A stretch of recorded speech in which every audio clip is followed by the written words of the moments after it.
Quantum Golf, and stay with me because I know this is about tennis.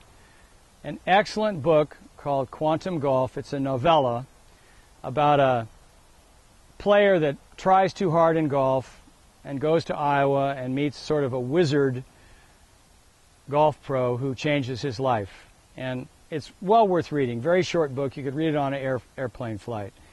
But every chapter ends with golf tips. And at the bottom of this podcast, I've rewritten the golf tips for tennis. But all the tips are identical. And in Quantum Golf, what this teacher's wanting the player to measure is how the stroke felt and how much effort was in the stroke.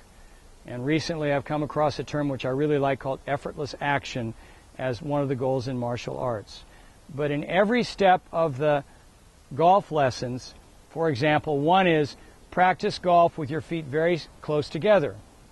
And what you learn from this is that by narrowing your stance, you really have to get on balance. You really have to get on balance. And often by widening the stance, obviously you lower your center of gravity, but the exercises have to do with trying things that would magnify how things feel and minimize where things go, such that once this guy goes through all the golf tips, he's playing a much better game of golf. But the secret message is, in quantum golf, in quantum tennis, you do far better if you work on process. And I'm sorry to say, your learning is hindered the more you work on outcomes, such that, yeah, it didn't feel good, but it was in. So that would be a very low Q score, as opposed to, oh man, that felt really good, but it was barely out. That would be a very high Q score.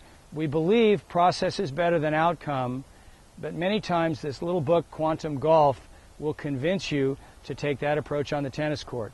And I got this from an old friend, Bill Stry, and it's one of the best tennis books I've ever read that never uses the word tennis. Please try it.